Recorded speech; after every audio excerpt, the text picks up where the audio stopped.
E hoje a gente vai ver algumas aplicações importantes de congruências e alguns teoremas importantes, como o pequeno teorema de Fermat.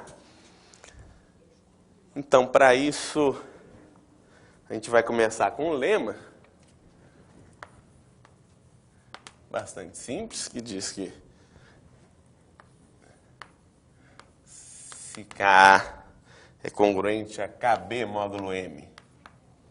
Aqui é tudo inteiro, né? A gente supõe K, A e B inteiros. O M também, né? M, K, A e B inteiros, com M inteiro positivo, né? Em geral, a gente olha módulo inteiros positivos. Então, a gente supõe que K é congruente a KB módulo M e supõe que o K é primo com M. E MDC entre M e K é 1. Então a gente pode, entre aspas, cortar o K. Então o A vai ser congruente a B módulo M. Né?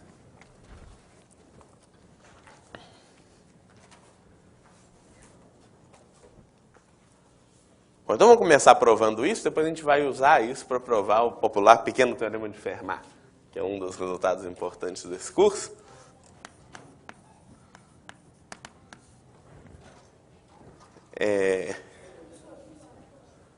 Bom, a prova é bastante simples, né? Porque o que quer dizer que Ka é congruente a KB módulo M?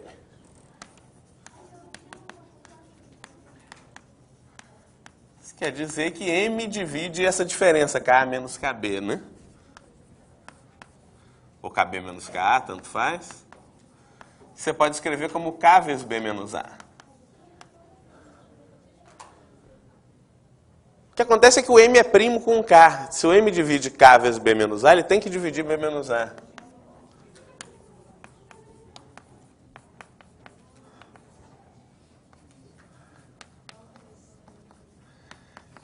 Aqui a gente está usando um resultado que a gente já provou nas aulas anteriores, que é o seguinte, né? Vamos lembrar.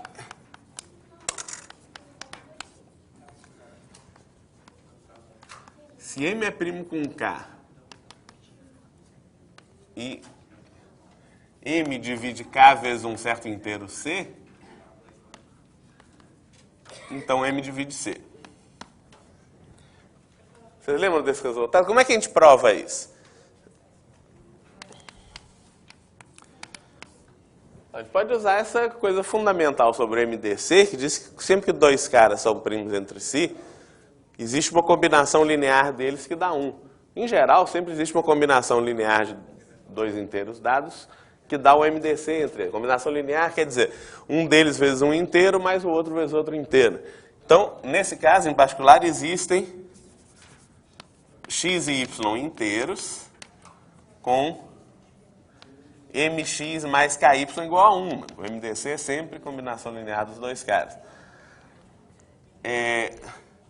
Como M divide KC, né, a gente pode multiplicar tudo por C. Então, MCX mais KCY igual a C. Mas o M divide KC, né? Então, M divide KCY, portanto, M divide MCX mais KCY. Porque MCX, obviamente, é múltiplo de M. Então, isso aqui é a soma de dois múltiplos de M, só que essa soma dá C. Então, a gente conclui que M divide C. Então, isso é um resultado importante. Sempre que M divide KC e M é primo com K, então M tem que dividir C. E é isso que a gente usou aqui, né? M divide K vezes B menos A, o M é primo com K, então M divide B menos A. Portanto, se M divide B menos A, o A, por definição, é congruente a B módulo M. Tá? E como eu falei, esse é o lema que a gente vai usar para provar o popular pequeno teorema de Fermat, que diz, então, que é o... Esse merece o nome de teorema. Diz que é o pequeno teorema de Fermat, né?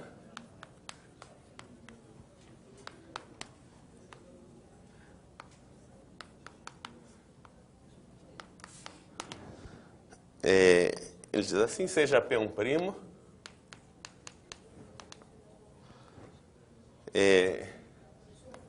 Fala.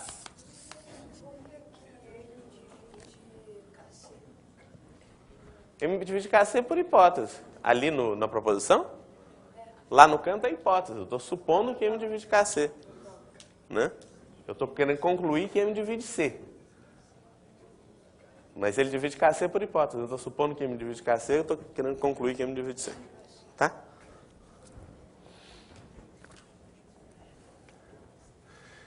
Deixa eu botar sejam, né? Sejam P' e A1 inteiro, tais que P não divide A. Então, AP menos 1 é sempre congruente a 1 módulo P. Nesse caso. Quer dizer, qualquer inteiro que não é múltiplo de um primo P, se você elevar a P menos 1, o resultado é sempre congruente a 1 módulo P. Além disso, para todo inteiro A, deixa eu chamar B, né, porque a gente já usou A para esse inteiro aqui, para não confundir. Para todo inteiro B, BAP é sempre congruente a B módulo P. Independente de o B ser primo com P ou não. Né? Mas isso é uma consequência do item anterior. Vamos provar esse negócio, né? Então a ideia é considerar o seguinte conjunto.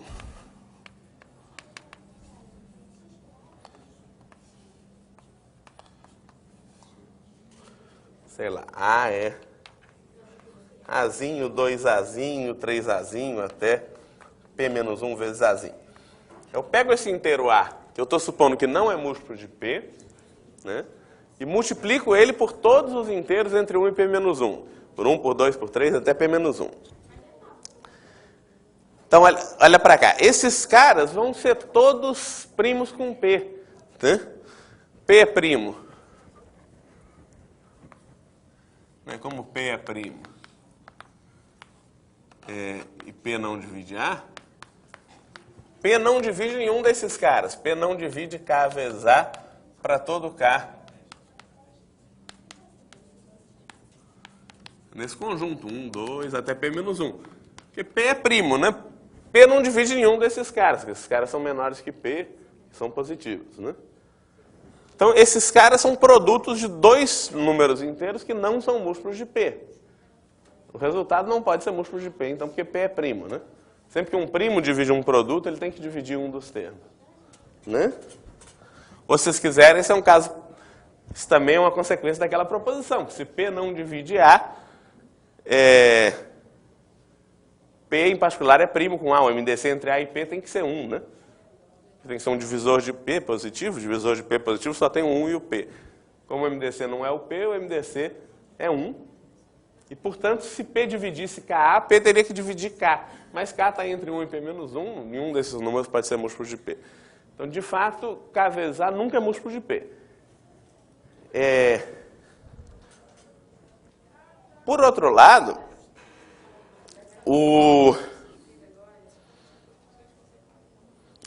outra observação importante é que esses caras são todos diferentes módulo P. Né? Eles são todos diferentes módulo P, significa que eles deixam restos diferentes na divisão por P. Né? Além disso, se 1 menor ou igual a I menor que J menor ou igual a P menos 1, quer dizer, você pega dois índices diferentes nesse conjunto, eu afirmo que IA não é congruente a JA módulo P. E aqui a gente vai usar o lema anterior, né? De fato, se, né, como MDC entre A e P é 1, se IA fosse congruente a JA módulo P, teríamos I congruente a J módulo P. Mas I e J estão entre 1 e P menos 1 e são diferentes. Então, eles não são congruentes módulo P. Eles, né? A diferença deles vai ser um número positivo e menor que P, então nunca vai ser zero, então isso é absurdo. Vocês estão agitados? Opa, maravilha, maravilha. Então vamos lá, gente. Tá, acho que deu certo, tá gravando. Mas vamos lá, vamos ver como é que termina essa prova. Então, o que a gente descobriu sobre esse conjunto? Esses caras são todos primos com P, quer dizer, nenhum deles é múltiplo de P. Se a gente dividir esses caras por P, os restos vão ser números entre 1 e P menos 1. Mas além disso, a gente viu que dois caras diferentes desse conjunto deixam necessariamente restos diferentes quando a gente divide por P. Porque dois caras diferentes não podem nunca ser congruentes módulo P. Os restos da divisão por P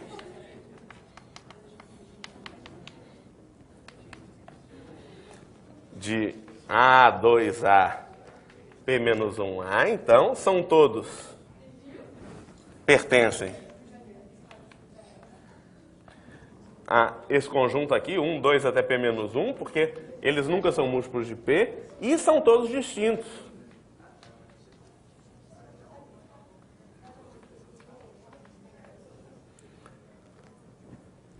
Né?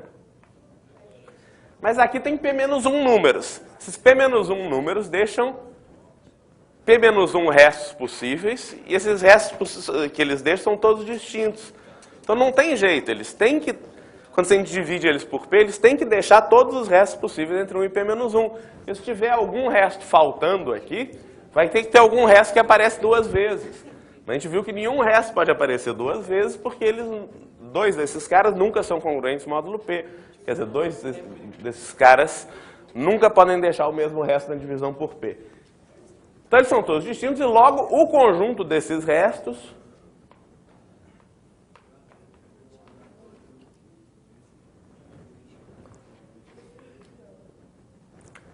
também é igual ao conjunto 1, 2, P menos 1.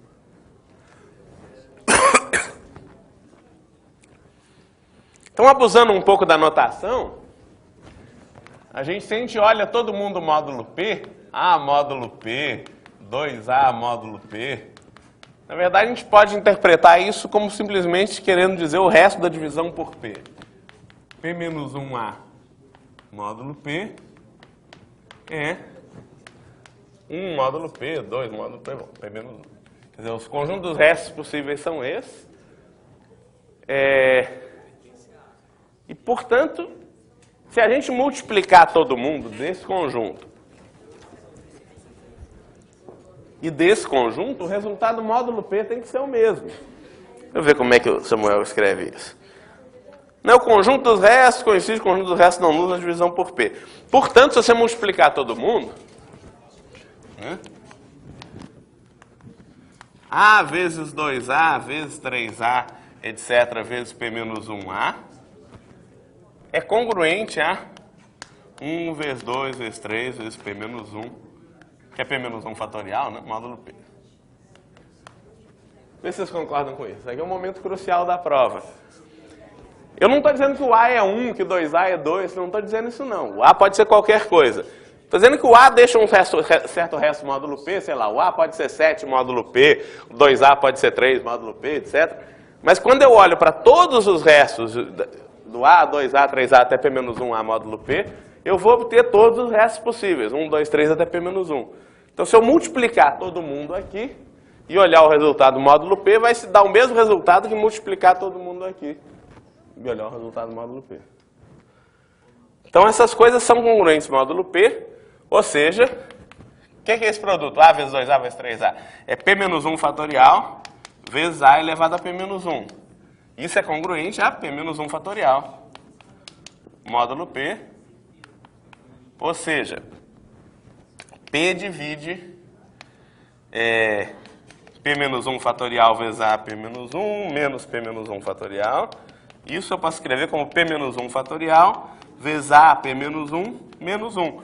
Como P é primo com P menos 1 fatorial, P menos 1 fatorial é o produto desses P menos 1 números dos quais nenhum é divisível por P, né? 1, 2, 3, P menos 1, ninguém é divisível por P, o produto também não é divisível por P, porque P é primo, portanto, P divide AP menos 1, ou seja, AP menos 1 é 1 módulo P. Certo? Vamos dar uma prova bonitinha do pequeno teorema de Fermat.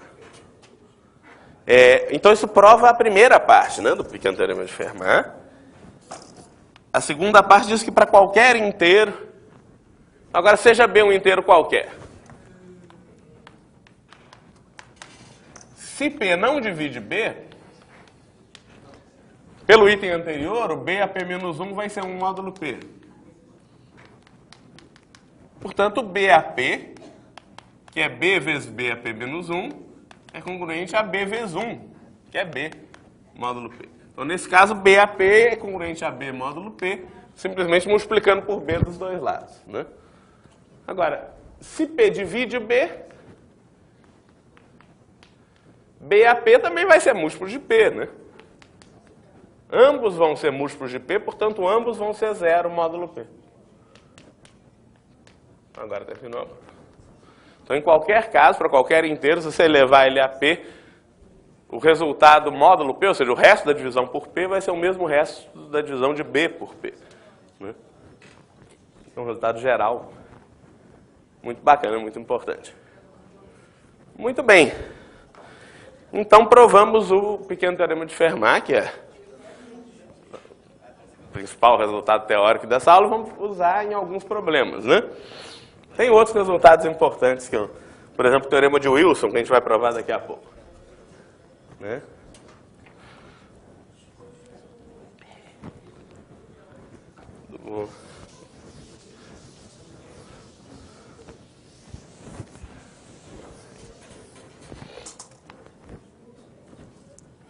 Então vamos lá. Exemplo. Vou fazer alguns exercícios, né? Prove que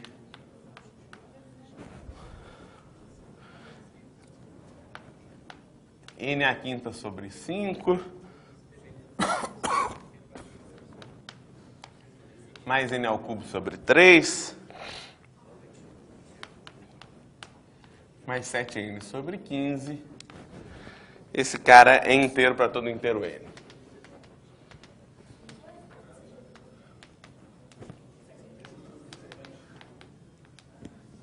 Como é que a gente faz um negócio desse?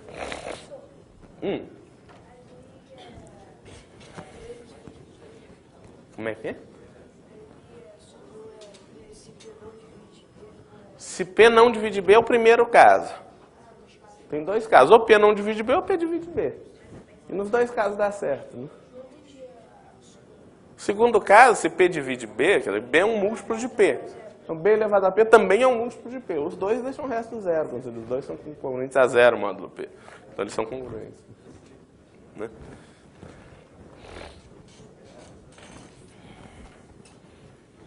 Vamos lá. Como é que a gente faz isso?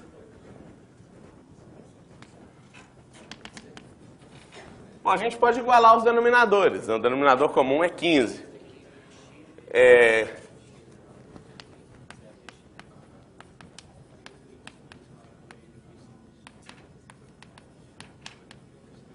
Isso é 3n à quinta mais 5n ao cubo mais 7n sobre 15. Queremos ver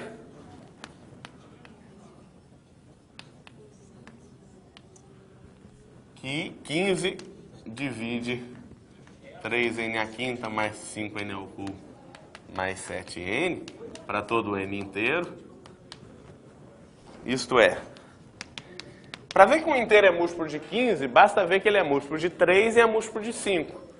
Um cara que é múltiplo de 3 e múltiplo de 5 ao mesmo tempo vai ser múltiplo de 15, vice-versa. Ou seja, a gente quer ver que 3 divide 3n à quinta mais 5n ao cubo mais 7n. E 5 divide 3n à quinta mais 5n ao cubo mais 7n para todo n inteiro.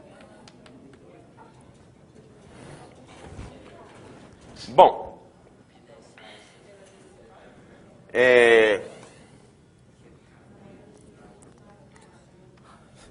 Por que 3 divide 3n à quinta? Bom, a gente pode esquecer o n à quinta, né? Olha, por exemplo, o que é o teorema que a gente acabou de provar? Foi o pequeno teorema de Fermat. O que ele diz, por exemplo, para P igual a 3? Ele diz que 3 divide, digamos, n ao cubo menos n, né? Para todo n inteiro. Né? N ao cubo é sempre congruente a n módulo 3. Ou seja, n ao cubo menos n é sempre múltiplo de 3. Né? Então, 3 divide n ao cubo menos n para todo n inteiro. Isso implica que 3 divide... Eu posso multiplicar por 5, vai ter 5n ao cubo menos 5n. E, portanto, 3 divide... bom, 3n à quinta é múltiplo de 3.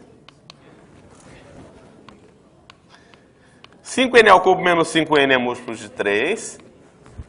E se eu somar 12n, esse menos 5n mais 12n vai dar o 7n que falta. E 12n é múltiplo de 3 também, porque 12 é múltiplo de 3.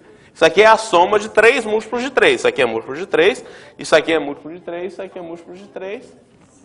Portanto, o resultado é múltiplo de 3. O resultado é exatamente o 3n à quinta mais 5n ao cubo mais 7n. Então, o resultado é sempre múltiplo de 3, para começar. Falta ver que o resultado é sempre múltiplo de 5. Né? 3 divide quem? Pelo pequeno teorema de Fermat. Porque 3 divide... Eu troquei B por 3, né? B a P é sempre congruente a B módulo P. Para P igual a 3, está dizendo, troca B por 3, P por 3 e B por N. N ao cubo é congruente a N módulo 3. Sempre. Ou seja, 3 divide N ao cubo menos N. Esse é o pequeno teorema de Fermat. Né? Isso aqui é o pequeno teorema de Fermat. Né?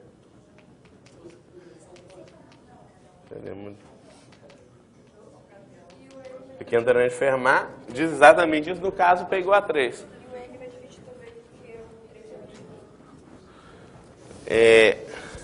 O N também divide, mas a gente está preocupado em provar que é múltiplo de 3. Né? Agora a gente está preocupado em provar que é múltiplo de 5. E o que o pequeno teorema de Fermat diz? Então, pequeno teorema de Fermat, no caso n igual a 5, com P igual a 5, perdão, ele diz que 5 divide a n à quinta menos n, né, para todo n. Inteiro. N à quinta é sempre congruente a n módulo 5. No caso, P igual a 5 diz isso. O truque agora é multiplicar por 3. Portanto, 5 divide 3n à quinta menos 3n. Portanto, 5 divide 3n à quinta menos 3n mais 5n ao cubo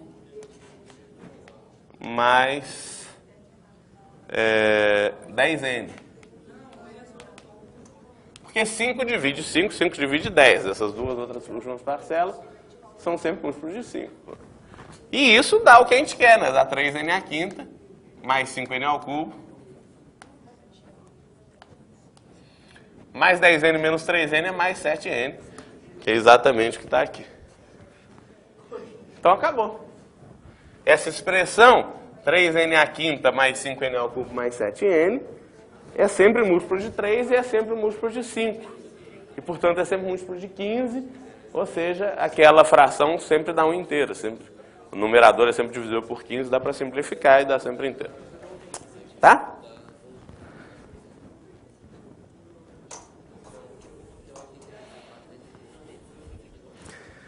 Vamos lá.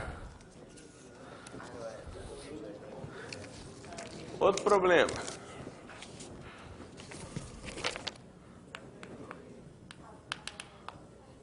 Prove que n a sétima é congruente a n módulo 42. Qualquer n inteiro natural.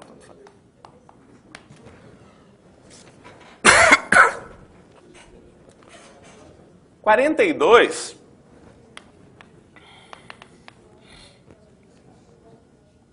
né? 42 é 7 vezes 6, quer dizer, 7 vezes 3 vezes 2, né?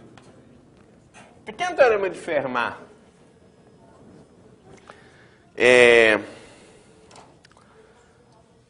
Para n igual a 7, já diz, bom, a gente sabe que, né, o pequeno teorema de Fermat já dá de graça que n é a 7, mas sempre congruente a n módulo 7. Né, por qualquer n inteiro. Módulo 3, a gente sabe que bom, a gente pode fatorar n a 7 menos n, né? n a 7 menos n é n vezes n a sexta menos 1. Isso a gente pode escrever como n vezes n ao quadrado menos 1 vezes n à quarta mais n ao quadrado mais 1, por exemplo, né? Isso é n ao cubo menos n, que multiplica, bom, n ao quadrado, n à quarta mais n ao quadrado mais 1. Isso é útil para fazer a conta módulo 3.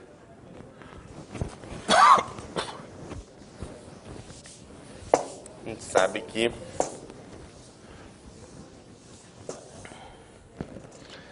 gente sabe que de novo pelo pequeno teorema de Fermat, que n ao cubo é sempre congruente a n módulo 3.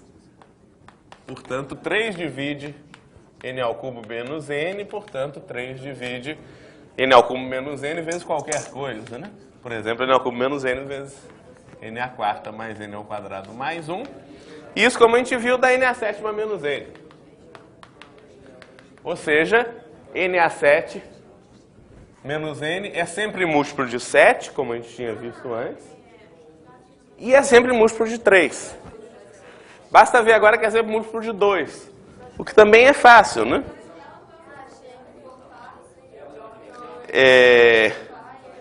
Por exemplo, n à 7, isso, n à 7, isso.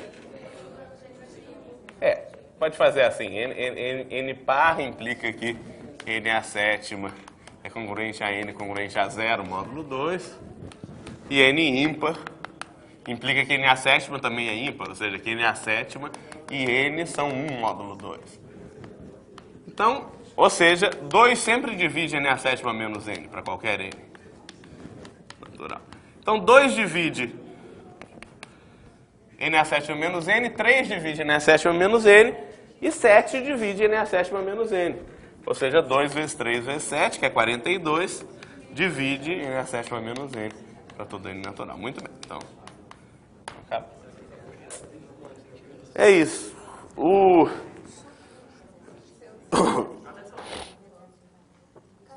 Temos mais vários exemplos. Será que a gente faz tanto exemplo assim? Vamos fazendo, né? Vamos fazer rápido.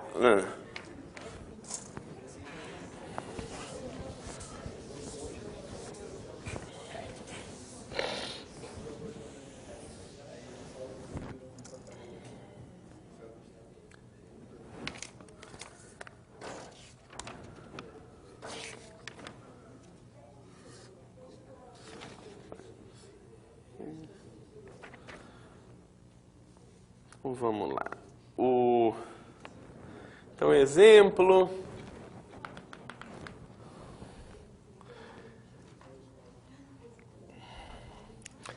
Então, encontre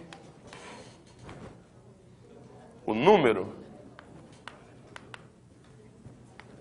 de inteiros n maior que 1, para os quais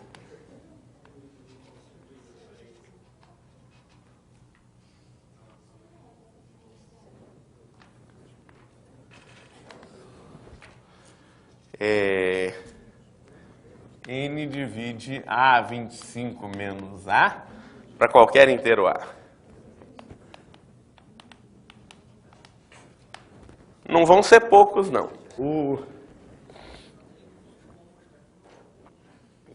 Então vamos lá. Deixa eu mencionar alguns. Por exemplo, eu vou exibir alguns inteiros que têm essa propriedade. A gente sabe que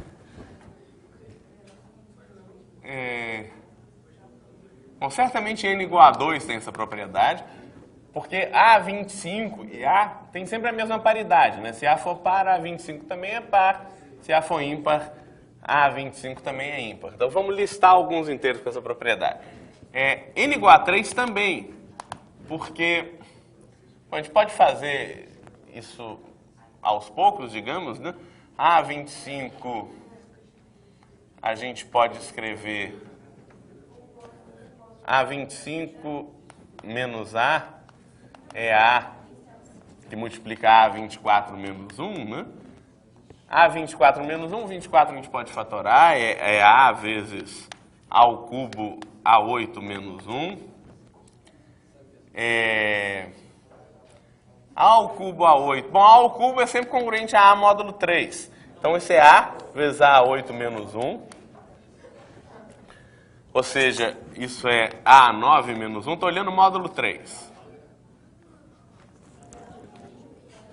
Módulo 3. A9 menos A, perdão, módulo 3. Né? Por que A9 menos A vai ser múltiplo de 3? Porque isso aqui eu posso escrever como A ao cubo, né? E A ao cubo é congruente a A.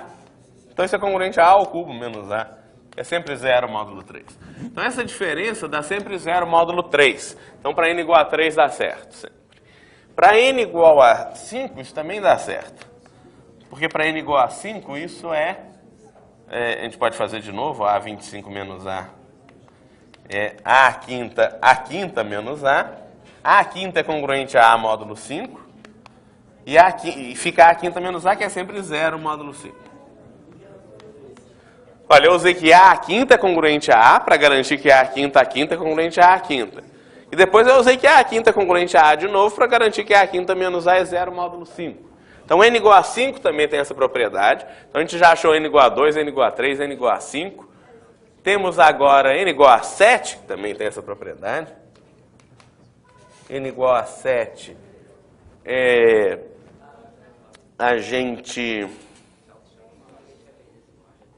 a gente pode observar que A25 menos A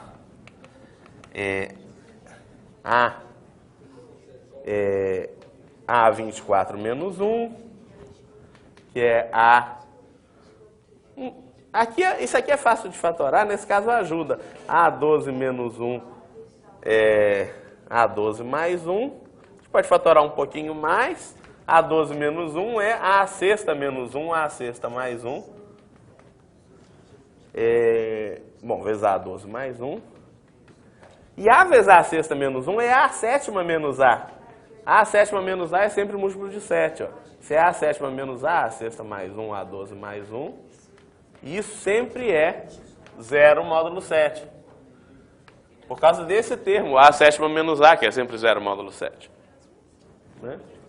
Tem vários jeitos de manipular. Isso eu estou manipulando de jeitos diferentes, só para vocês verem que tem mais um jeito de fazer essa conta. Mas olha, o 2 tem essa propriedade, 3 tem essa propriedade, 5 tem essa propriedade, 7 tem essa propriedade.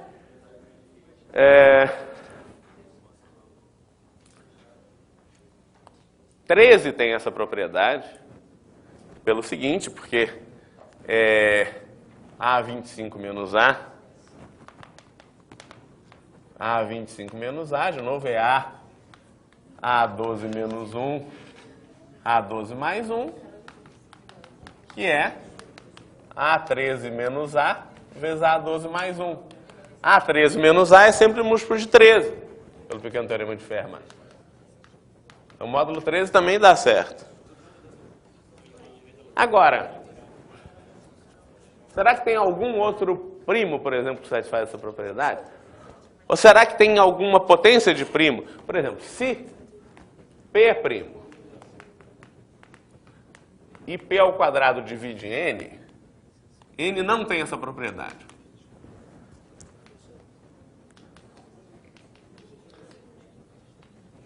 Pois, se você fizer A igual a P, o resultado fica P elevado a 25 menos P, que não é múltiplo de P ao quadrado. Portanto, N não divide. Então, se você fizer A igual a P, o N tem que ter essa propriedade para qualquer inteiro A. O que eu estou dizendo é que se o N for múltiplo de algum quadrado de primo, ele não tem nenhuma chance de ter essa propriedade. Se você fizer A igual a P, o resultado vai dar P a 25 menos P, que não é múltiplo de P ao quadrado, portanto não pode ser múltiplo de N, que eu estou supondo que N é múltiplo de P ao quadrado. Então, os possíveis N que satisfazem isso, eles não podem ter fatores primos com expoente maior que 1. Os possíveis fatores primos, a gente já viu que 2, 3, 5, 7, 13 são possíveis fatores primos de N. Será que tem mais algum primo que satisfaz isso? Bom, um jeito é escolher um valor de A, para fazer A igual a 2 e ver quanto é que dá. Fala. No caso do 3, no caso do 5 por A5, sabe? Para eliminar. Então, não tem que fazer a mesma coisa com o 1? Por que faz só com o... Porque o 1 divide qualquer coisa, né? Você quer checar que 1 divide A 25 menos A? Não, sabe, você tirou a conta só de uma parcela. Tirei. Eu quero provar que uma certa coisa é múltiplo de 3. Se ela tiver um fator que é múltiplo de 3, né? Ou, por exemplo, eu quero provar que a coisa é múltiplo de 7. Eu provei que tem um fator de A 25 menos A que é múltiplo de 7. Então, não importa quem que venha depois, o produto sempre vai ser múltiplo de 7. Né? Então, eu não preciso me preocupar em fatorar completamente esse negócio. Tem outras fatorações mais detalhadas, mas só preciso fatorar até garantir. Por exemplo, ali eu fatorei menos ainda. Eu só garanti que tem um fator que é múltiplo de 13. O resto não interessa. Eu poderia continuar fatorando, mas não precisa.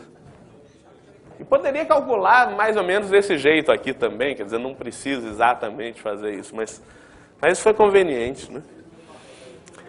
Bom, a pergunta é se tem algum outro primo com essa propriedade. Deixa eu ver. Um jeito é substituir valores de N e calcular as coisas para ver que não dá certo. Vamos ver o que o Samuel escreve.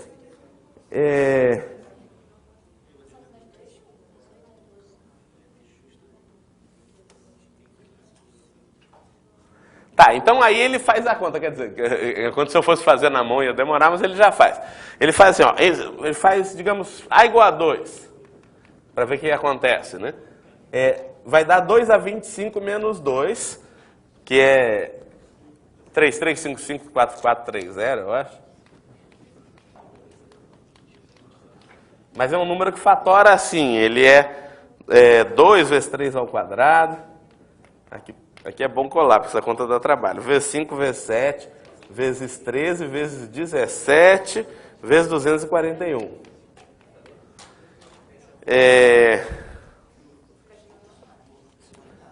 Só que ele observa que 17 não divide 3 a 25 menos 3.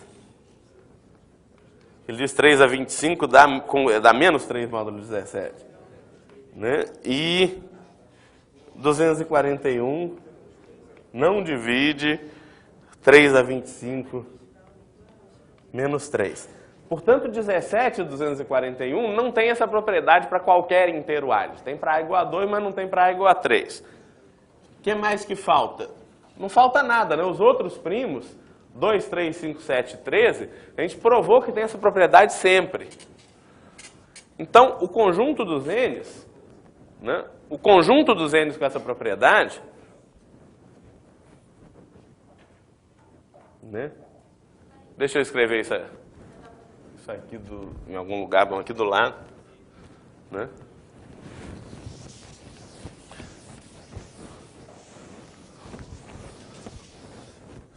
O conjunto dos N com a propriedade do enunciado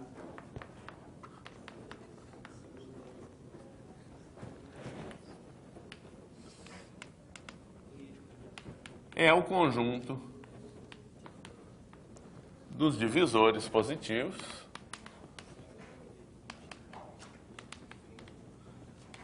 de 2 vezes 3 vezes 5 vezes 7 vezes 13.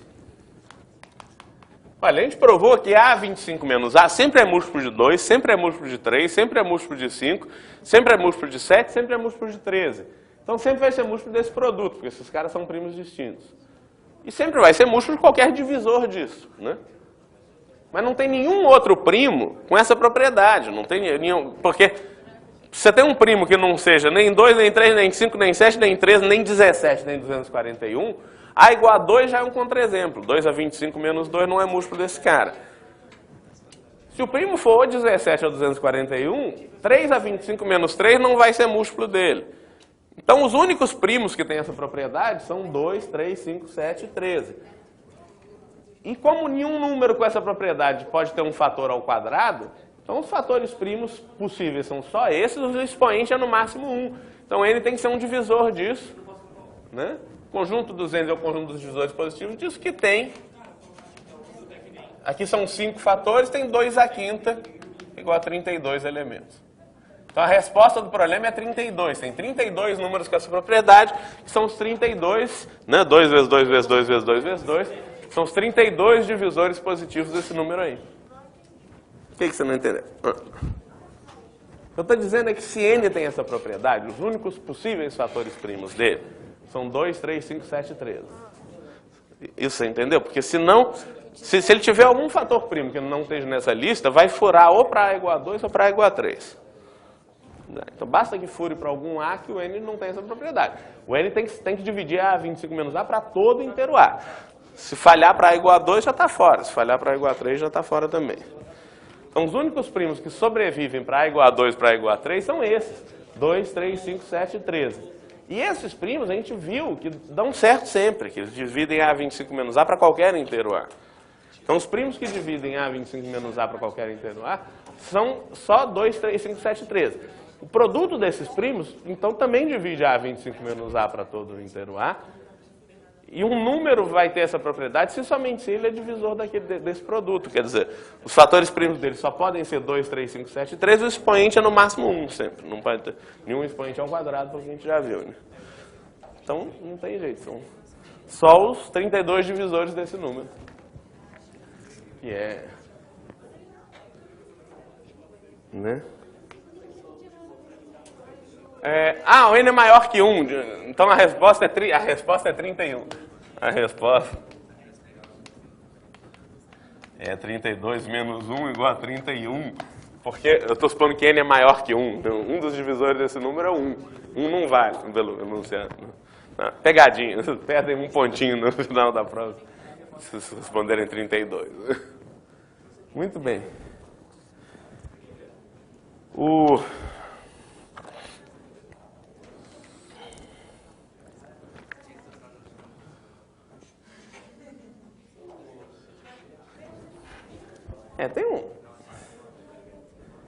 Tem um outro exemplo mais longo, menos interessante, sair do 1, 2, 2, 2, 3, 3, 6, que eu vou deixar para fazer depois.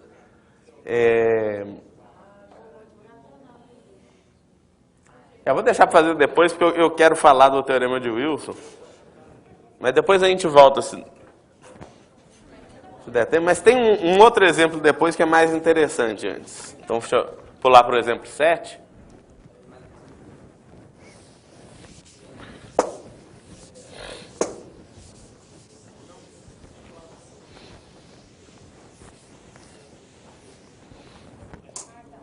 Então, exemplo, dado um primo P,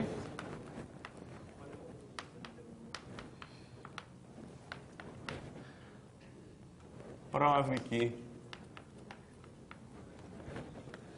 existem infinitos naturais N, tais que P divide 2AN menos N. Vamos lá.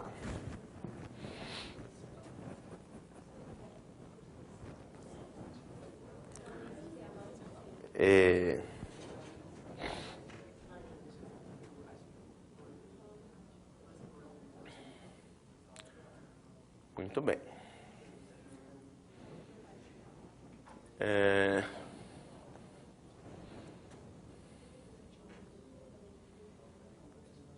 Deixa eu achar um, pelo menos.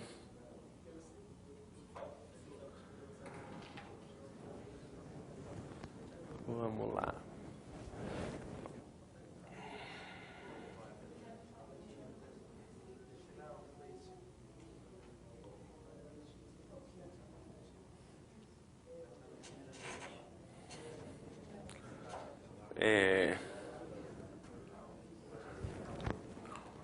Então isso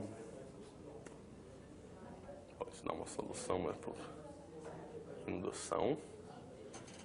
Eu sei fazer isso por indução em P, mas não sei se é melhor. Se é a melhor coisa a fazer.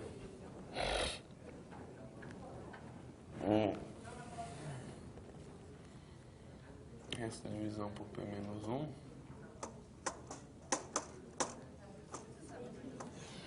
Tá.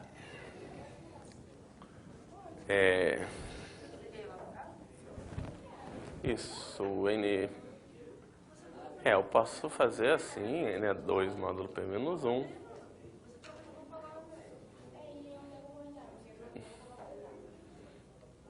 Tá bom. Tá bom, N pode ser um módulo... N é múltiplo de P menos 1. Isso. Muito bem. Olha lá, sabemos que... P menos 1 ao quadrado, por exemplo. Vamos supor... Então, solução. Até uma solução simples, que essa eu não sei se a do Samuel é igual. Mas, por exemplo, se N for múltiplo de P menos 1, 2AN vai ser congruente a 1 módulo P, né? Se P menos 1 divide N, 2AN vai ser 1 módulo P. De fato, pelo pequeno teorema de Fermat, né? De fato, se N for K vezes P menos 1, 2AN é 2AP menos 1 elevado a K. 2AP menos 1 é congruente a 1 módulo P, né? Não, porque o teorema de Fermat diz que se... Mas claro, se P igual... Eu vou supor que P é maior que 2, né? Devia começar assim. Se P igual a 2, todo N par, para todo N par, 2 divide 2AN menos N. Não é todo N maior ou igual a 2. Para todo número par positivo, 2AN é múltiplo de 2 e N também. Então, suponha P maior que 2. Caso interessante é quando o primo não é 2. Aí, eu vou usar esse fato de que sempre que o N é múltiplo de P menos 1, 2AN vai ser 1 módulo P. Então, o problema agora é mostrar que existem infinitos múltiplos de P menos 1. Então, se P menos 1 divide N e N for 1 módulo P, quer dizer, N menos 1 for múltiplo de P, quer dizer, P menos 1 divide N e P divide N menos 1, né? A gente vai ter, como a gente viu, 2AN congruente a 1 módulo P. E, portanto, 2AN menos N é congruente a 1 menos 1, que é 0 módulo P. Ou seja, sempre que se eu provar que existem infinitos N's, que são múltiplos de P menos 1, e que são congruentes a 1 módulo P, acabou, porque para todos esses N, 2AN menos N vai ser múltiplo de P. E por que tem infinitos N com essa propriedade? Bom, um deles é P menos 1 vezes P menos 1, que é P menos 1 ao quadrado. Mas eu posso pegar, né, P menos 1 ao quadrado. Bom, P menos 1, obviamente, divide P menos 1 ao quadrado, né? E P menos 1 ao quadrado é P2 menos 2P mais 1. Isso é claramente congruente a 1 módulo P, né? É P vezes P menos 2 mais 1. Né? Um múltiplo de P mais 1. Então, é 1 módulo P. Então, P menos 1 ao quadrado é um deles. Para conseguir outros, é só multiplicar por qualquer cara que seja 1 módulo P. Então, para qualquer M natural, MP mais 1 vezes P menos 1 ao quadrado é múltiplo de P menos 1.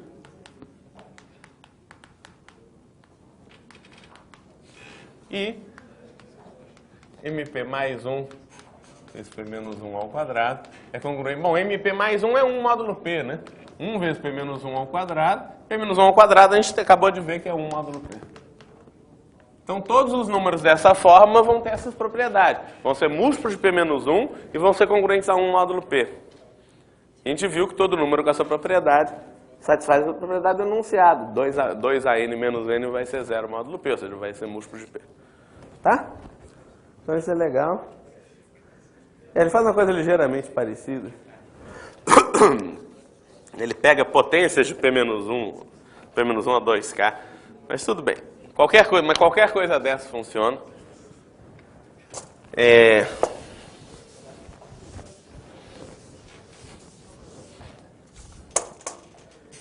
Tá bom, então lema... Agora a gente vai provar o teorema de Wilson, que é outro resultado importante dessa aula. Então, bom momento vocês prestarem atenção, olha. Tem um lema antes, né? Que é bastante simples. Se MDC entre A e M é 1, então existe um inteiro X. Bom, isso estamos lembrando um resultado que a gente já sabe, né? Tal que AX é um módulo M, né? É quase uma reformulação desse resultado sobre MDC, né? Se MDC entre A e M é maior que 1, então não existe tal X.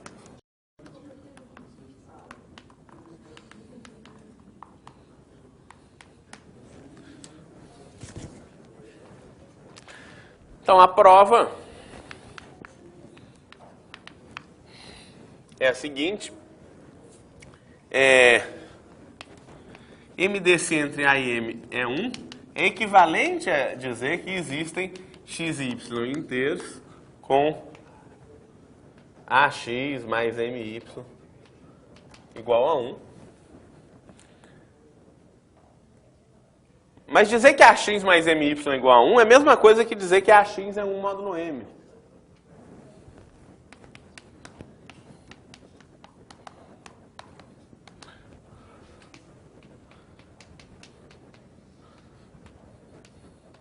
E acabou a prova, porque é tudo se somente se. Né? Olha cá, se AX mais MY é 1, em particular AX é congruente a 1 módulo M, porque MY é 0 módulo M. Né? Então, se existem x e y inteiros com AX mais MY é 1, certamente, para esse valor de x, certamente vai existir um x inteiro, tal que AX é congruente a 1 módulo M. E vice-versa, se AX é congruente a 1 módulo M, 1 menos AX vai ser múltiplo de M, ou seja, vai existir um inteiro y, tal que 1 menos AX é MY, ou seja, tal que AX mais MY é igual a 1. Então, de fato, essas coisas são equivalentes. E se o MDC entre A e M é 1, tem uma combinação linear que dá 1, que 1 é o MDC. Se o MDC não é 1, tem um cara maior que 1 que divide A e M ao mesmo tempo. Então não pode ter uma combinação linear que dá 1. Porque se o cara divide A e M ao mesmo tempo, ele teria que dividir 1, que é absurdo, né? 1 não é múltiplo de nenhum inteiro maior que 1. Então é tudo se somente se. E esse lema a gente vai usar para provar o teorema de Wilson. Que diz que... Bom, tem vários enunciados mais ou menos detalhados, mas do jeito que o Samuel enunciou, ele está dizendo simplesmente que para todo P',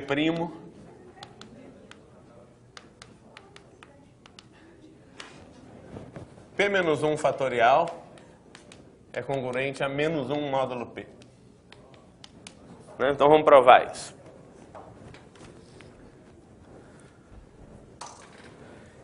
Na verdade é se somente se, né? Porque se P não é primo, P vai ter algum divisor menor que P, que vai ser um divisor de P menos 1 fatorial também. Então P menos 1 fatorial não vai poder ser primo com P. De fato, isso é se somente se P é primo, né? Se P é um número composto maior que 2, um número composto, né? Maior ou igual a 4, P menos 1 fatorial não tem nenhuma chance de ser menos 1 módulo P. Porque isso implica, em particular, que P menos 1 fatorial é primo com P. Como eu falei, se P for composto, ele tem um divisor menor que P, que é um divisor de P menos 1 fatorial também. Então isso dá uma caracterização dos primos, né? Mais do que só uma propriedade deles. Mas vamos provar isso. Então, pelo lema anterior, né, para todo A nesse conjunto, de novo a gente vai olhar para os números menores que P, positivos, 1, 2, 3 até P menos 1, existe, né, temos que A é primo com P, e logo, pelo lema, né, existe algum x inteiro, eu vou chamar de xa, digamos, tal que A vezes xa é congruente a 1 módulo P. Eu estou trocando M por P nesse lema, né? Como MDC entre A e P é 1, existe um x inteiro, que eu chamei de xa, né? Tal que A vezes x é congruente a 1 módulo P. Então eu estou simplesmente usando o lema. A ideia é que então que cada cara aqui vai ter um inverso multiplicativo. Esse xa a gente pode, né, sempre para todo A, né, para todo A, existe um xa til nesse mesmo conjunto, tal que xa til é o resto da divisão de xa por P, né? Xa é congruente a xa til módulo P. Né? Porque xa não pode ser múltiplo de P, né? Obviamente, né? Pois P não divide xa. P não divide xa, o resto da divisão de xa por P tem que ser um desses números. P não divide xa porque A vezes xa é 1 módulo P. Se xa fosse múltiplo de P, esse produto seria 0 módulo P, o que é absurdo porque ele dá 1. Né? Então, a ideia é que cada cara tem um inverso e vice-versa, né? Esse inverso é único.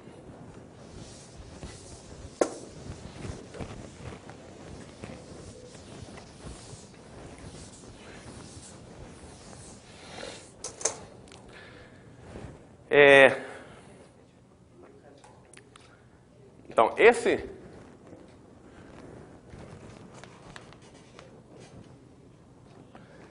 xa til é o único elemento x do conjunto 1, 2 até P menos 1, tal que A vezes xa til é 1 módulo P. De fato, se AX é congruente a 1 módulo P, né, x desse conjunto, a gente pode multiplicar tudo por xa til. A xa til vezes x vai ser congruente a xa til. Só que A vezes xa til dá 1 módulo P. Então isso aqui é 1 vezes x, que é x, né? Então, o x é congruente a xa til módulo P, e, portanto, x é igual a xa til, porque são dois elementos desse conjunto. Se dois caras aqui são congruentes módulo P, eles têm que ser iguais, porque a diferença vai ser positiva e menor que P, né? Se eles fossem diferentes. Não dá. Muito bem, então, de fato, esse xa til, quer dizer, qualquer cara nesse conjunto tem um único inverso módulo P nesse conjunto. Quer dizer, tem um único cara no mesmo conjunto que multiplicado por ele dá 1. E eles vêm aos pares, né? Quer dizer, se você tem o inverso do A é xa til, o inverso do xa til é o xa. Se xa til for o próprio A, 1, que é congruente a A vezes xa til, se xa til é congruente a A, isso é congruente a A vezes A, que é A ao quadrado. Módulo P, né? Tudo módulo P. Ou seja, o P vai dividir A ao quadrado menos 1, que é A menos 1 vezes A mais 1. Como P é primo, P divide A menos 1, ou P divide A mais 1. Ou seja, o A é 1 módulo P, ou o A é P menos 1 módulo P. P divide A mais 1 é múltiplo de P, A mais 1 é congruente a P, ou seja, A é congruente a P menos 1. Muito bem, o que a gente faz agora? A gente observou, então, que tem esses dois caras que são seus próprios inversos, né? P menos 1 ao quadrado, como a gente viu até naquele exemplo, é congruente a 1 módulo P. E 1 ao quadrado também é 1 módulo P. Tirando esses, todo cara entre 1 e P menos 1 tem um inverso que é diferente dele. E esse inverso vem aos pares. O inverso do inverso é o próprio cara. Então a ideia é que quando a gente olha para P menos 1 fatorial, que é 1 vezes 2, etc., até P menos 1, isso aqui é 1 vezes P menos 1, vezes 2, vezes 3, etc., vezes P menos 2. Se você olha para esses caras, 2 vezes 3, etc., vezes P menos 2, cada um deles tem um inverso. Quer dizer, tem um cara que multiplicado por ele dá 1 módulo P nesse mesmo conjunto. Então, o inverso do 1 é o 1, o inverso do P menos 1 é o próprio P menos 1. Tirando esses dois caras, cada cara vai ter um inverso diferente dele. E esses inversos vêm aos pares aqui. Tem o cara e o inverso, o cara e o inverso, o cara e o inverso. E esse negócio dá sempre congruente a... Então, esse produto aqui, né?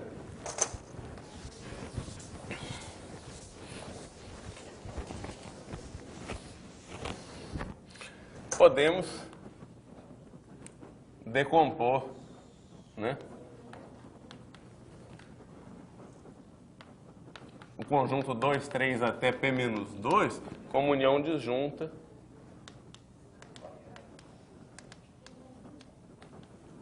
de conjuntos do tipo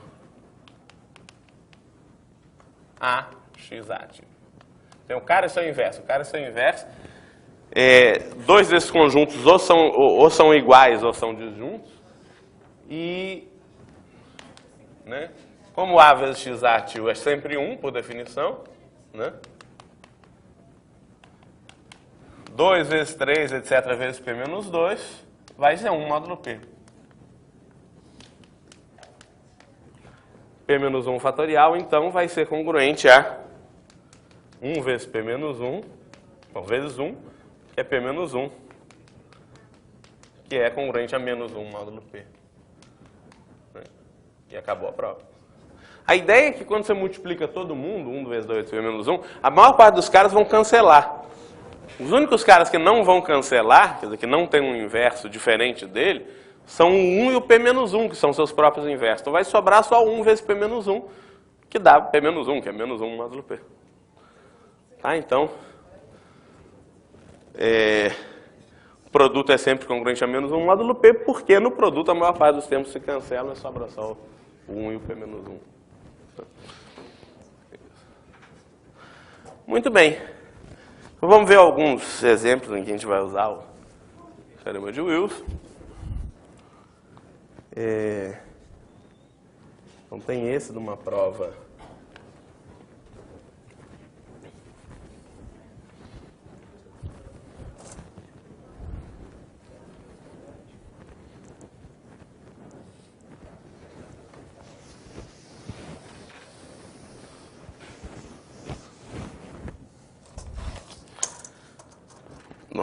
da Olimpíada da Estônia de 2000.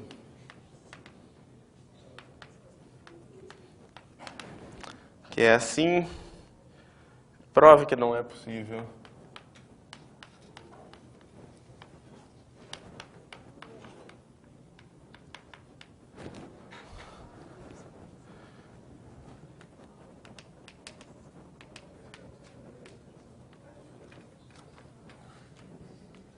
dividir qualquer conjunto de 18 inteiros consecutivos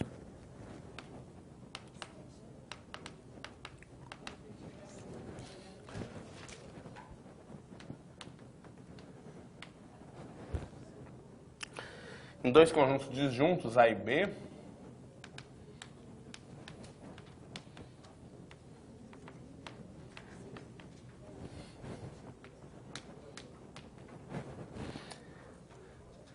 tais que o produto dos elementos de A seja igual ao produto dos elementos de B.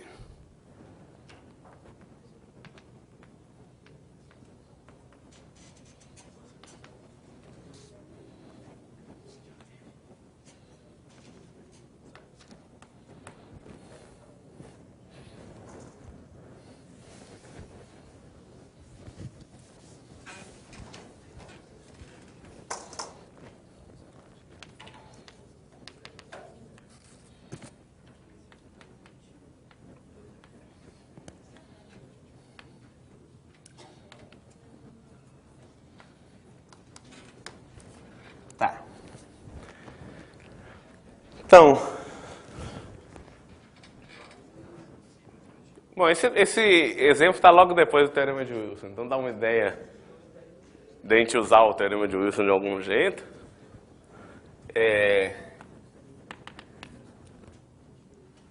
Então são 18 inteiros consecutivos, a gente acabou de falar do teorema de Wilson. Uma ideia natural é observar que 18 é 19 menos 1. E 19 é primo. A gente pode tentar fazer as contas do módulo 19. Vamos olhar o módulo 19.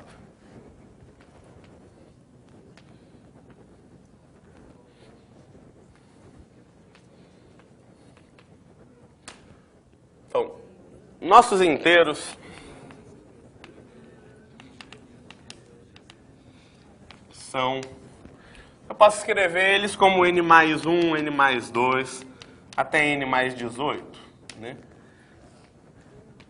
Se 19 não divide n, existe algum cara dessa lista que vai ser múltiplo de 19. Existe um único j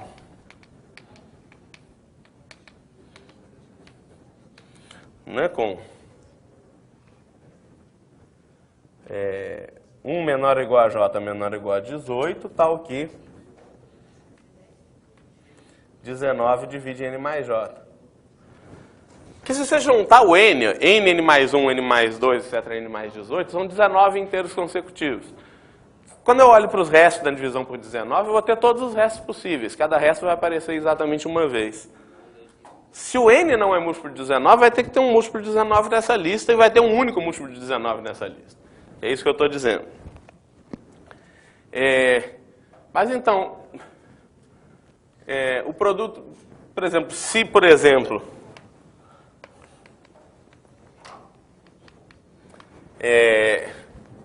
n mais j pertence a A, o produto dos elementos de A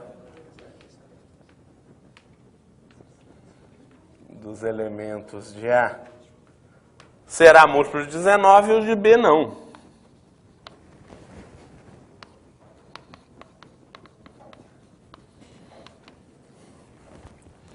E o dos de B, o produto dos elementos de B, não.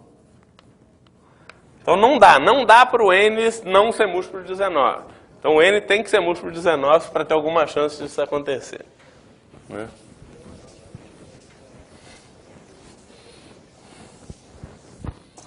Então,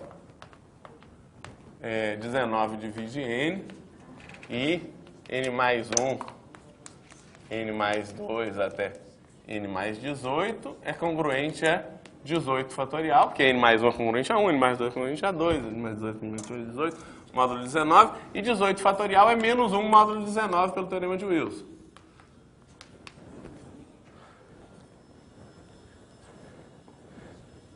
Então, olha que bonitinho. A gente vai ter, então, que se o produto dos elementos de A e o produto dos elementos de B forem iguais, né? Se o produto dos elementos de A.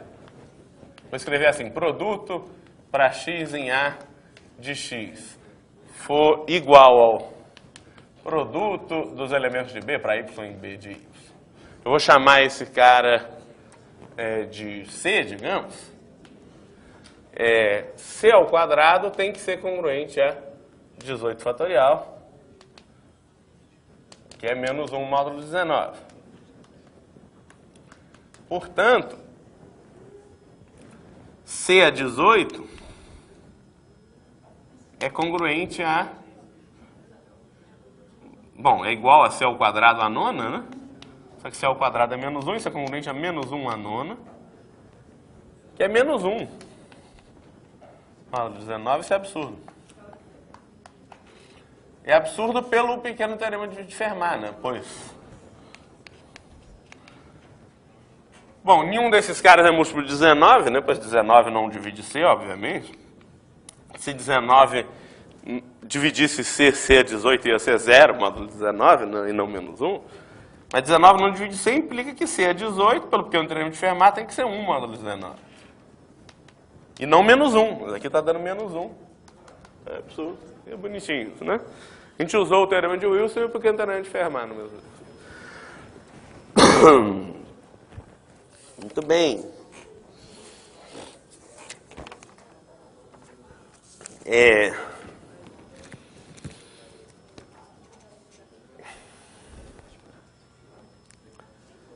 Temos uma boa quantidade de exemplos ainda. Vamos fazendo até umas 5h30, depois a gente para e os outros ficam exercício. Vocês lerem em casa. Bom, vamos lá. Ele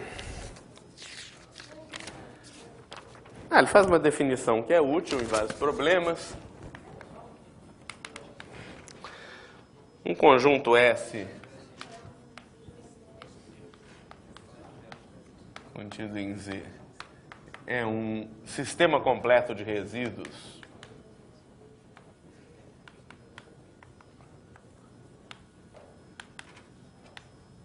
o SCR módulo N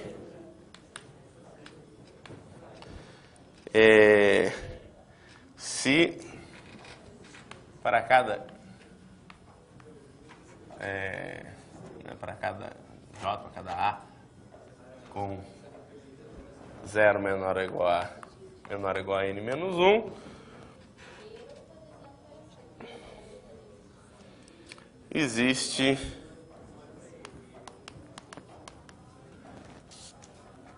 ele não botou na definição, mas eu gosto de supor que é único. Não existe um único elemento S de S, tal que S é congruente a A módulo N. Em todos os exemplos, esse cara vai ser único e... Opa! Mas o Samuel não supõe, mas deixa eu supor. Então, todo sistema completo de resíduos, com a minha definição, vai ter que ter N elementos, que vai ter que ter, para cada resto, vai ter um único cara com esse resto. Tem um cara que é congruente a 0 módulo N, outro que é 1 módulo N, etc., outro que é N menos 1 módulo N. Então, ele representa todos os possíveis restos do módulo N. Ou, se vocês quiserem, todas as possíveis classes de congruência módulo N. Né? Muito bem. Um exemplo disso é que para todo B inteiro, se você olhar para o conjunto B, B mais 1, B mais 2, até B mais N menos 1, é sempre um SCR módulo N. Muito bem. Então, tem um exemplo bem simples, mas muito útil, que é esse daqui, se MDC entre M e S é 1, né, mostre que esse conjunto aqui, T mais S, T mais 2S, até T mais M menos 1 vezes S, é um sistema completo de resíduos módulo M.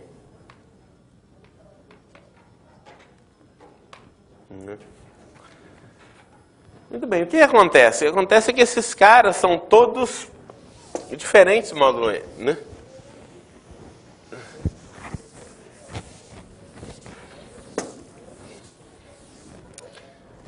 Então, por quê, né? Porque esses caras... Bom, isso vale para qualquer T inteiro. Esse conjunto T mais S até T mais M menos 1S tem M elementos, né?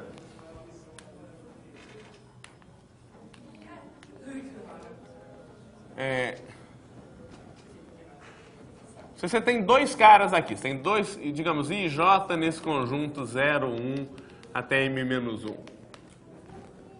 São tais que T mais SI é congruente a T mais SJ módulo M,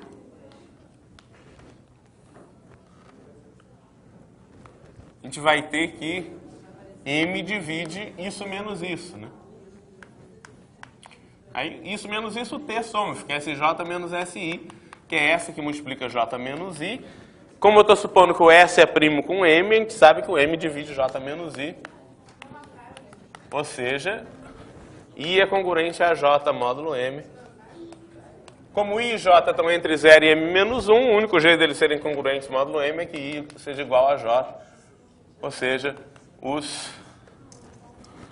os elementos desse conjunto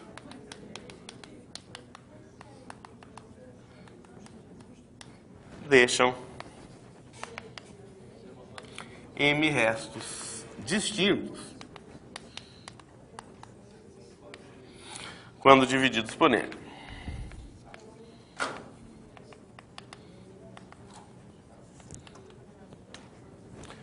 E esses restos têm que ser todos os restos possíveis, né? E só há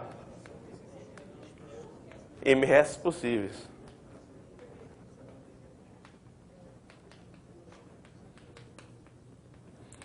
Né? Que são 0, 1 até M menos 1. Então acabou, porque esses caras são M elementos, M inteiros. Quando você divide por M, eles dão M restos distintos, M restos diferentes. Só tem M restos possíveis, são 0, 1, 2, 3 até M menos 1. Então cada resto tem que aparecer uma vez, não tem jeito. Quer dizer, os caras têm que formar um sistema completo de resíduos nessa definição anterior. Né? Se tem M caras que deixam M restos diferentes, eles têm que deixar todos os restos possíveis. Né? Digamos, pelo princípio da casa dos pombos, se vocês quiserem, não pode. Se tiver alguma casa faltando, tem que ter 2 pombos na mesma casa, não pode. Bom, vamos lá. Então tem um exemplo para a gente pode usar if.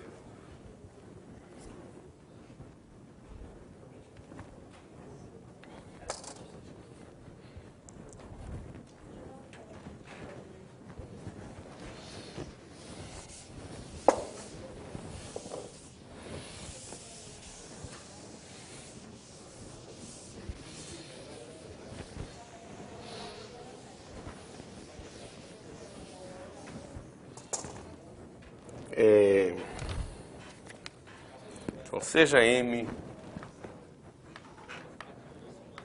um inteiro positivo par. Suponha que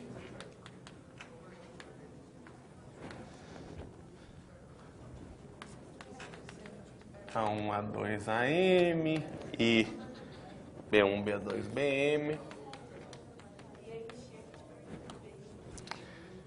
são 2 sistemas completos.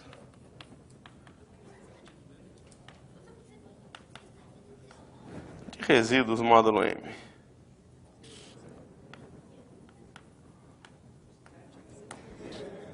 Prove que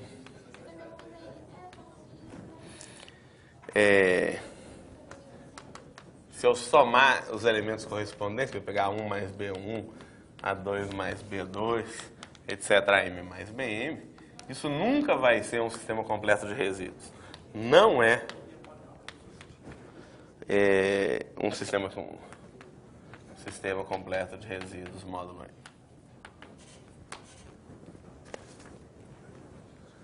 Bom, se esses caras são um sistema completo de resíduos, né?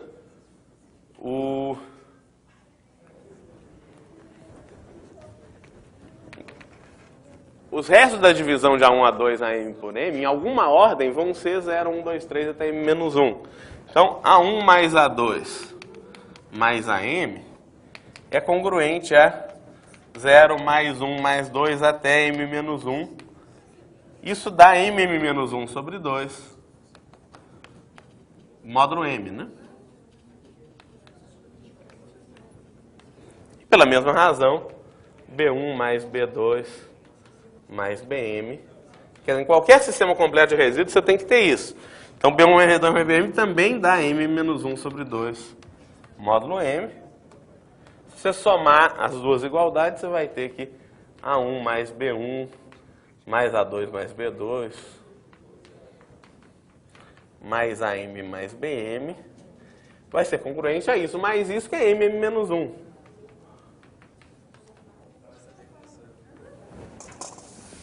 Né? Mas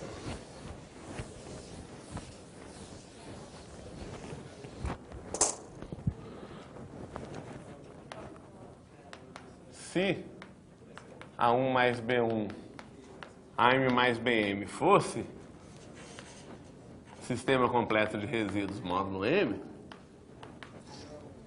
pela mesma razão, A1 mais B1 mais etc. mais AM mais BM teria que ser também m-1 sobre 2, módulo M. Ou seja, a gente teria que m-1 seria m-1 sobre 2, módulo M. Ou seja, m divide m-1 sobre 2. Agora, m divide m vezes esse cara, quer dizer que esse cara é inteiro. Ou seja, 2 divide m-1, o que é absurdo.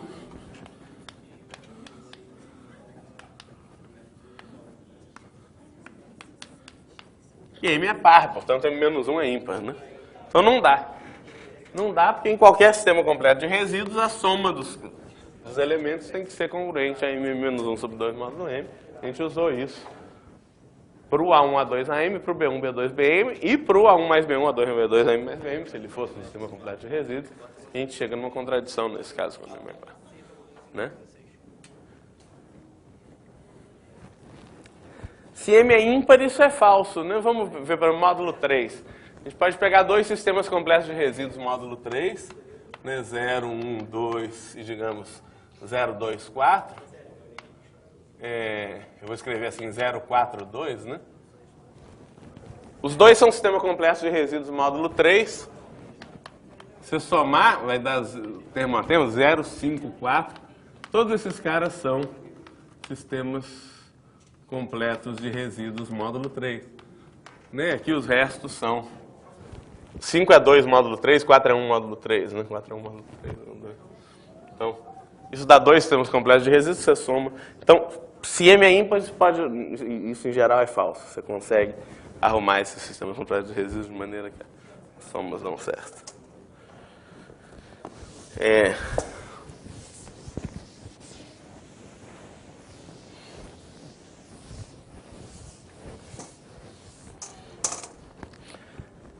Deixa eu pular um exemplo e passar para o outro, que o outro tem um interesse teórico importante. Que esse assim, exercício que precisa de um fato teórico, que é uma consequência do pequeno teorema de Fermat, que é muito importante. O exemplo é assim: sejam x e y inteiros, prove que esses números aqui, 3x2 mais 4y2 e 4x2 mais 3y2, não podem ser ambos quadrados perfeitos.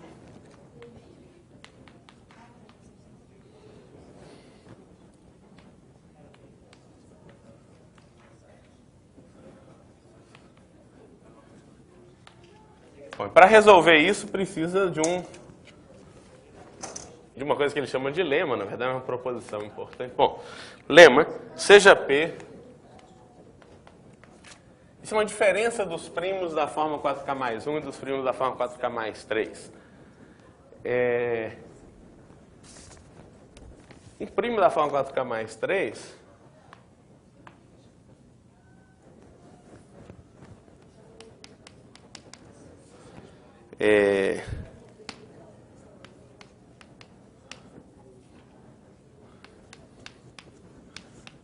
um primo da forma 4K mais 3, o único jeito dele dividir uma soma de quadrados é que os dois caras serão múltiplos de P.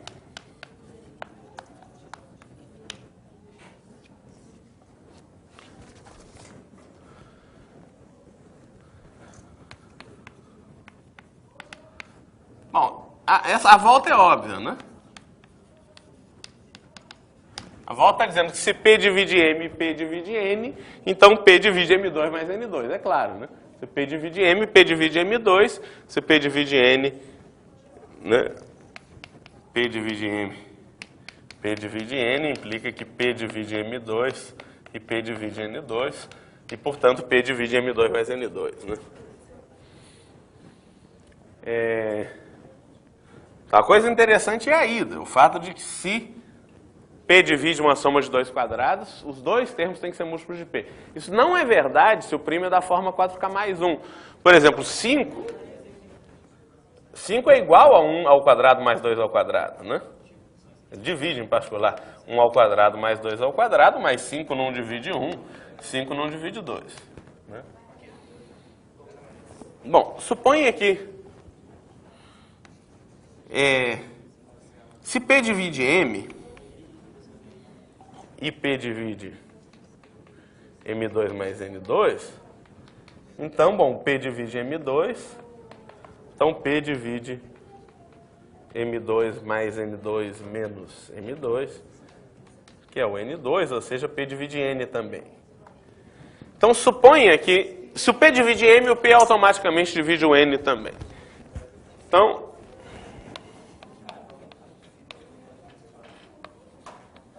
vamos supor que P não divide M. Né? Então,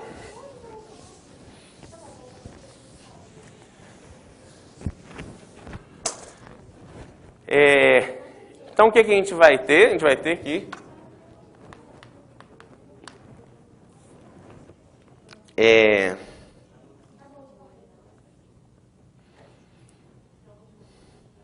bom, então P também não divide N, né? Por quê?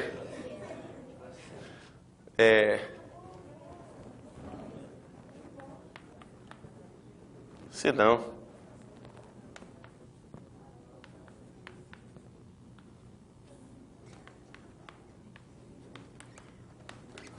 pela mesma razão que antes. Se P dividisse N e divide M2 mais N2, o P divide M2 mais N2 menos N2, que é M2, ou seja, P divide M absurdo.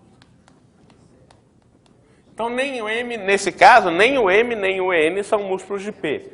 Eu quero chegar num absurdo.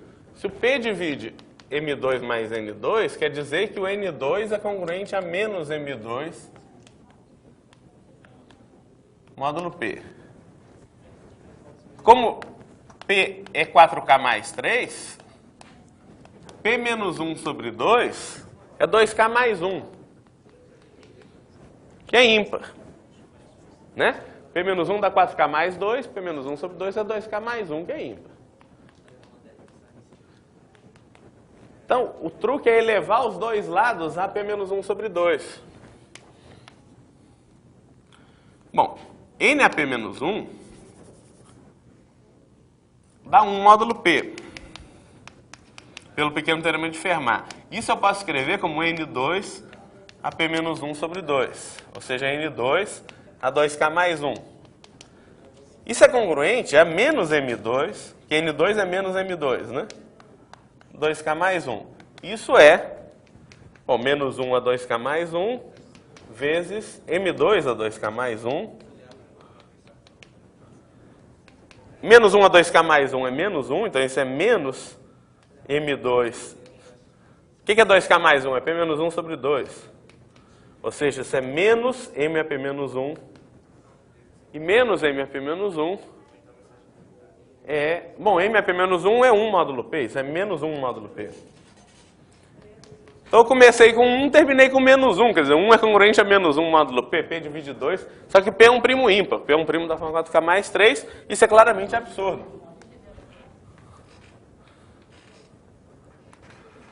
Acabou. Olha, eu usei o pequeno teorema de Fermat aqui, que o N a P menos 1 é 1 módulo P, porque N não é múltiplo de P, né? Eu estou supondo que P não divide em N. Quer dizer, eu estou supondo que P não divide em M, portanto, eu mostrei que P não divide em N.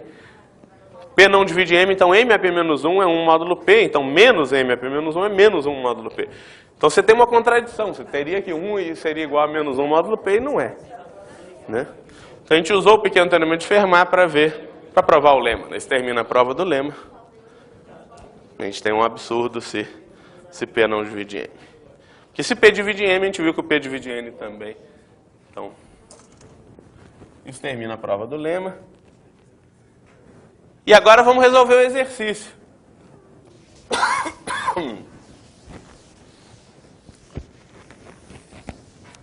Então, solução do exercício.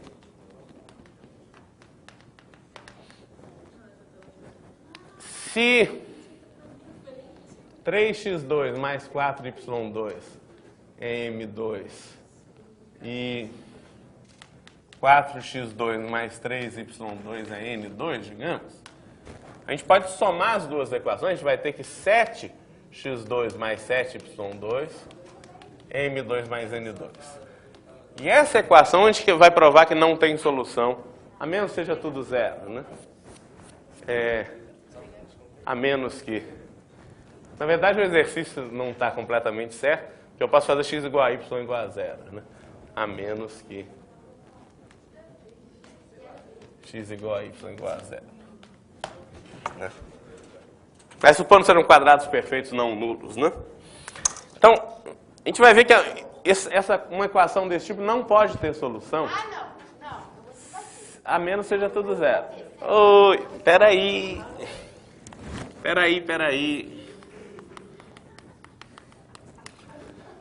Tá, então olha, eu vou provar que uma igualdade desse tipo, 7 vezes uma soma de dois quadrados igual a outra soma de dois quadrados, não pode ter solução a menos que seja tudo zero, que x, y, m, n serão todos zero, né?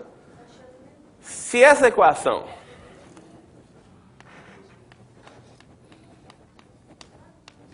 é 7x2 mais y2 igual a m2 mais n2 tiver alguma solução,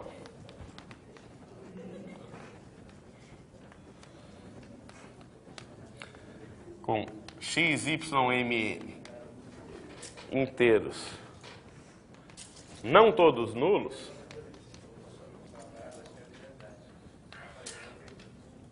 terá uma solução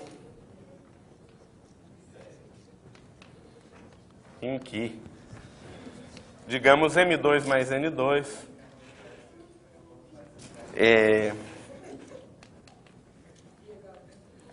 seja mínimo.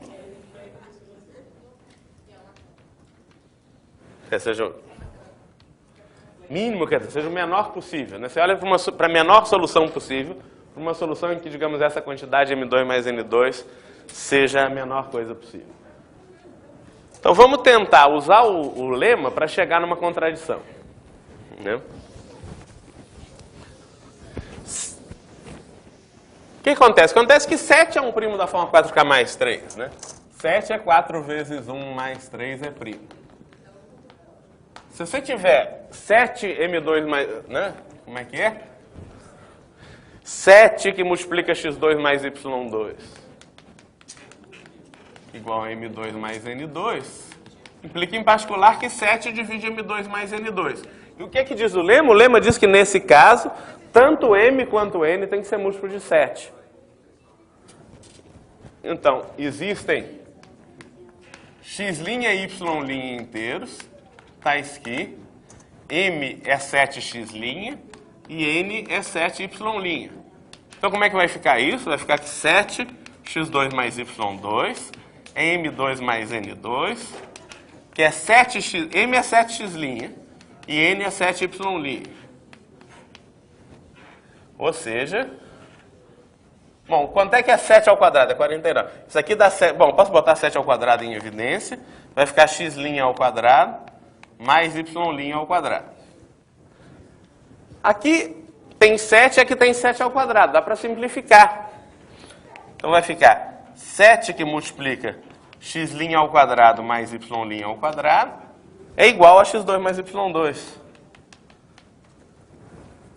x2 mais y2 é igual a m2 mais n2 sobre 7.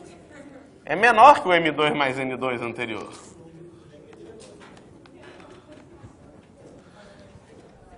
Então isso vai dar uma nova solução. Eu tinha uma solução, digamos, xymn.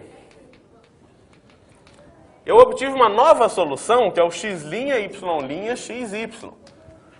E nessa outra solução, a soma dos quadrados das duas últimas coordenadas, que aqui é x2 mais y2, é o m2 mais n2 anterior dividido por 7. Quer dizer, essa quantidade, né, a soma dos quadrados das duas últimas coordenadas diminui. Isso é absurdo. Pois m2 mais n2 é mínimo.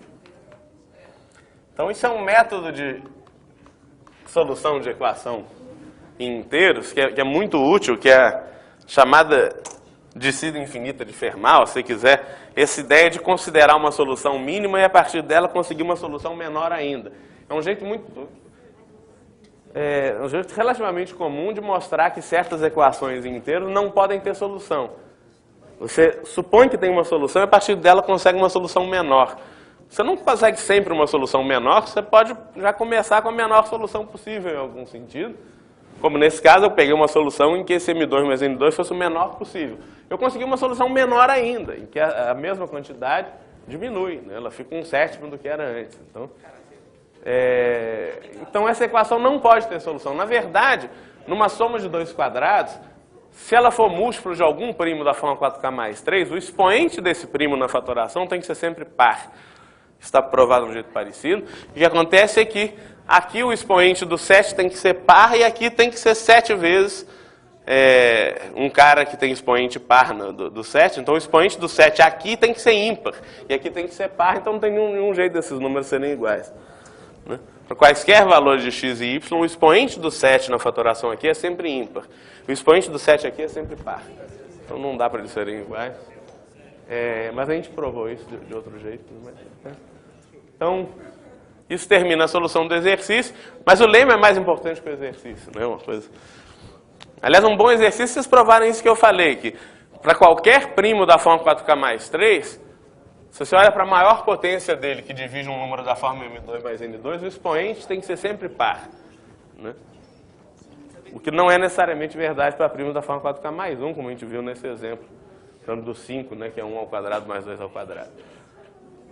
Bom, tá bom. Acho que a gente já falou bastante hoje. Os exemplos que eu não fiz, obviamente, são exercícios para vocês lerem em casa.